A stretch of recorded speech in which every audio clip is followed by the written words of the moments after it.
Hi, welcome to Hushed Stories. Tonight, we're spending the last night of a desert field season inside a sandstone alcove where the wind turns the whole cave into a low, breathing instrument. Let the hollow sound of it settle you all the way down. The trail up from the wash is loose scree the color of rust, and you feel it shift under each step before it holds, the sound of it dry and grainy, almost like pouring. The heat of the day is leaving fast now. You can feel it going, rising off the rock in a way you can almost see if you look sideways at the last of the light. Behind you, the canyon floor is already blue with shadow. Ahead, the cave mouth is a dark, rounded shape in the cliff face, wider than a doorway, taller than you are by twice over, and even from 30 yards off you can hear it. A low sound, not wind exactly, wind passing through something. It rises and falls with the gusts moving up canyon, a deep, resonant note that seems to come from the rock itself rather than the air moving across it. The rangers at the station call this alcove the Bellows. You have heard it described for 4 months and never once heard it yourself, because you were always down at the traps by dusk, checking bat lines, and back at camp before dark. Tonight there are no traps. Tonight is pack-out -1, and you told yourself you would come up here before you left this country. And so here you are, climbing the last switchback with your bedroll strapped high on your pack, and the cold starting to find the back of your neck. You reach the lip of the alcove and stop there a moment, one hand flat on the sandstone beside you, feeling how it has already begun to cool. It held the sun until an hour ago, and now it is giving all of that back to the sky, faster than the air around it, so that the stone under your palm feels almost damp with cold, though you know it is bone dry. Somewhere below, a canyon wren runs its call down the scale, that long cascading trill, and then the canyon is quiet except for the wind finding the mouth of the cave again. That same low tone, held for 3 or 4 seconds, fading, then returning. You step inside. The alcove opens up wider than it looked from below, a shallow scoop in the cliff maybe 40 feet across and 20 deep, its ceiling smoke-stained black, in a long arc above where fires have clearly burned for longer than anyone at the station could tell you. The floor is packed dust, pale gray gold, cool already under your boots. You drop your pack against the back wall where the rock curves up and over, out of any wind that might swing around in the night, and you stand for a moment, just listening to the sound of the place. The bellows note comes and goes with each gust, sometimes just a breath of it, sometimes a full low boom that you feel more than hear, somewhere behind your sternum. It is, you think, the most honest sound you have heard all season. Nothing engineered about it. Just moving air finding the exact shape of stone that makes it sing. You unroll your bedroll along the back wall, smoothing it flat against the dust. And you set your little stove on a level shelf of rock at waist height that someone, at some point, must have used the same way. The surface there is worn smoother than the stone around it, a shallow polish exactly the width of a cook pot. You strike a match to light the stove, the small flare of it loud in the quiet cave, and the flame catches and steadies, and you fill your pot from your water bottle and set it on to heat. While the water comes up to a boil, you walk the back wall of the alcove with your headlamp on its lowest setting, more out of habit than anything else. 4 months of looking closely at rock has made you unable to stop doing it.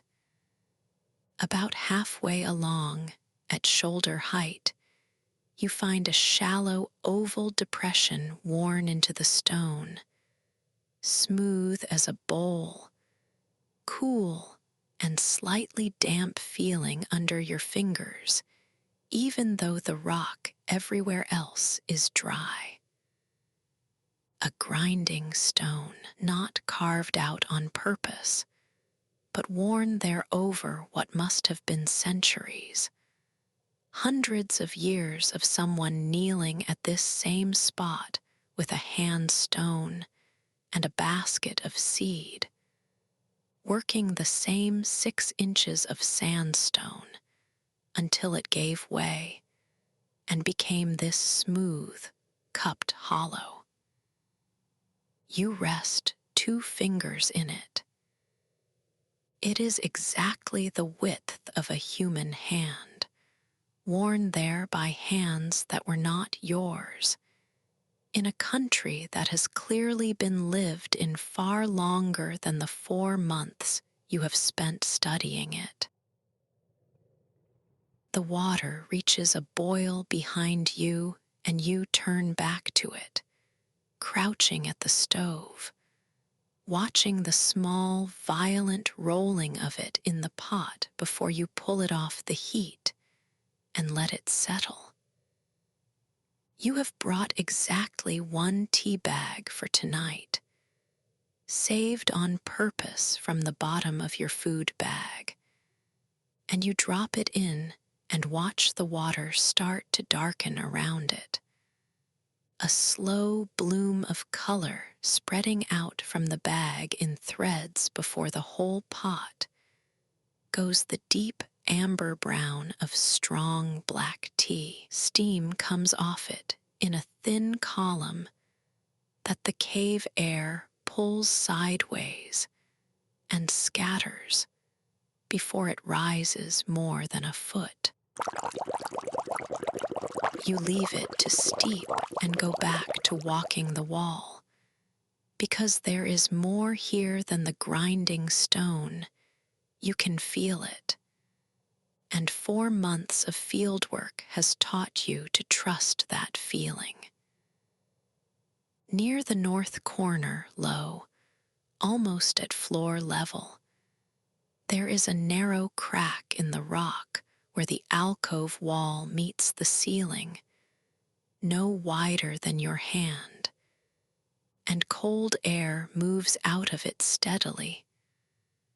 A thin, constant exhale that is different from the gusting bellows sound outside, quieter, more like breathing than singing. You crouch to feel it against your palm.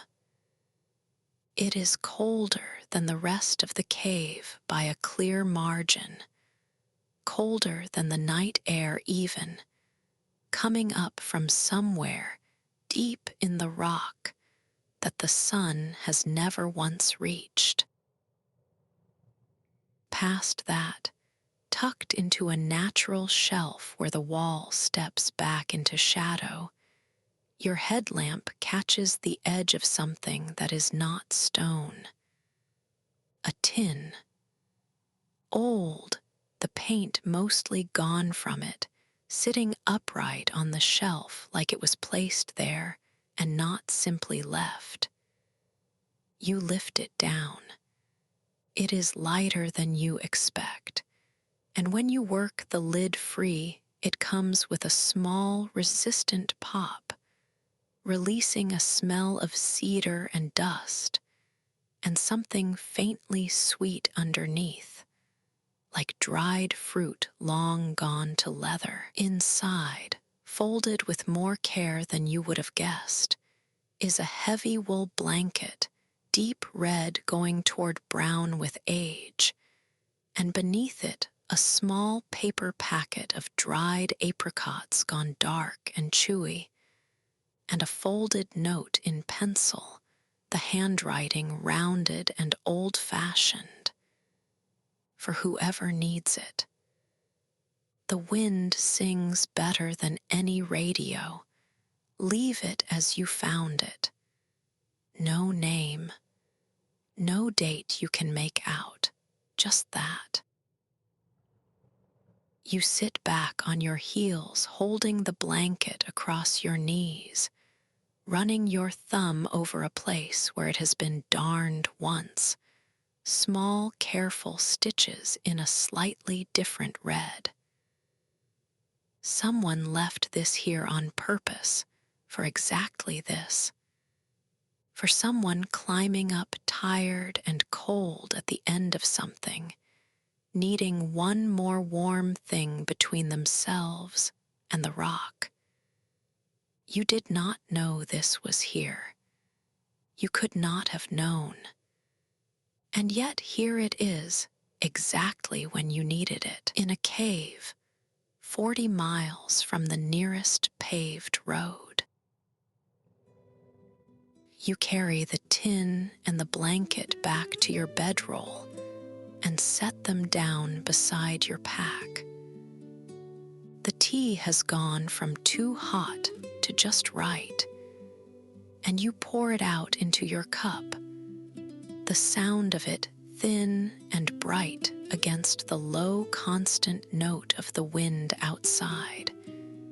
And you sit down on the bedroll with your back against the rock and your knees drawn up, and you drink it slowly, watching the last blue light drain out of the canyon below the cave mouth. The apricots from the tin are dense and sweet, and taste faintly of the cedar. They have been stored beside for who knows how many years, and you eat 2 of them slowly, one after another, and put the rest back exactly where you found them, because that is what the note asked. Somewhere down canyon, a pack of coyotes starts up, that high looping call that rises and answers itself, and it lasts maybe 20 seconds before it drops away into nothing, leaving the wind alone again to fill the space. You pull the old blanket around your shoulders over your own jacket, and it is heavier than any blanket you own, dense enough that you feel the weight of it settle rather than just its warmth, and under it, the last of the days. Cold starts to lose its edge against your skin. Headlamp off now, you sit in the almost dark and let your eyes adjust. And slowly the cave resolves itself into shapes of gray and darker gray, the smoke-stained arc of ceiling, the pale rectangle of the entrance where the sky is still holding a little color low on the horizon. A bat comes through the opening once, a fast, dark flicker against that pale rectangle, gone before you can track it. And you smile because that one at least you know how to name. You hear the horse before you see anything. A slow, deliberate clop on the switchback below. And then a voice you know calls up ahead of itself before the shape of horse and rider even clears the last bend. Figured that'd be you up here, Bellows working tonight. It is Saul, the other seasonal at the station, doing the last evening check of the horse trail before dark. He does not dismount, just sits there a moment at the mouth of the alcove, letting the horse blow, one hand resting on its neck. Working good, you say, and he nods like that settles something, like he only asked to confirm what he already knew from 30 yards off. He does not come in. He is not staying. He just lifts a hand, says something about seeing you at pack-out in the morning, and turns the horse back down the switchback, the sound of hooves on scree fading out under the wind until it is gone completely, and the cave is yours again. You sit a while longer with the empty cup warm between your hands, and then you set it aside and lie back into the bedroll, pulling the old red blanket up over your own sleeping bag, tucking the edge of it under your shoulder the way it must have been tucked by however many people slept under it before you. The stove is packed away. The stars over the mouth of the cave are coming out fully now, hard and bright the way they only get out here, far past any glow of town. You do not get up again tonight. This is where you are, and this is where you stay. The moon has cleared the far canyon rim by the time you settle fully onto your side, and it throws a single pale shaft of light in through the mouth of the alcove, angled just right to fall across the near wall where that hairline crack lets its steady cold breath out into the cave. In that shaft of light, you can see now what you could not see before. A fine thread of pale sand sifting down out of the crack, caught and lit by the moon, falling in an unbroken silver line into a small drift on the stone below.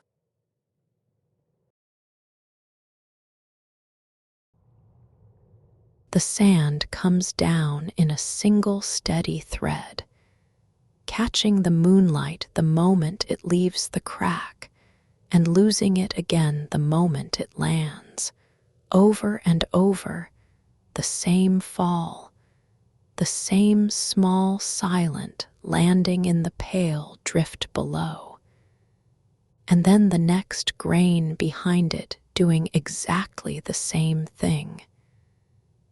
It has probably been falling like this for longer than the cave has had a name. It does not hurry. It does not stop. It simply keeps arriving. The bellows note comes less often now, the wind settling as the night deepens, longer gaps between each low breath of sound. You watch the sand in its thread of moonlight without moving, the blanket heavy and solid across you, and you feel the last of the day's heat finally leave the stone at your back, replaced by nothing sharp, just a steady, even cool that the wool holds off easily. Your eyes stay on the falling sand because there is nothing else that needs your attention now. The tin is closed and back on its shelf. The stove is packed.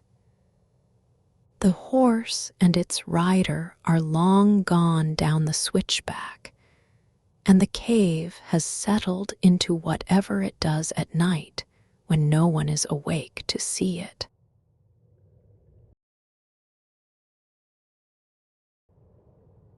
Still the sand falls, one grain catching light, then the next, an unbroken silver thread out of the dark crack in the stone, landing without sound in the small pale drift that has been building there for longer than you can guess. It will still be falling when you wake. It was falling long before you climbed the trail tonight. The wind breathes once more through the mouth of the cave, low and long, and fades. You do not hear it fade all the way. The sand keeps falling. The cave keeps its low warmth around you. And for tonight, so are you.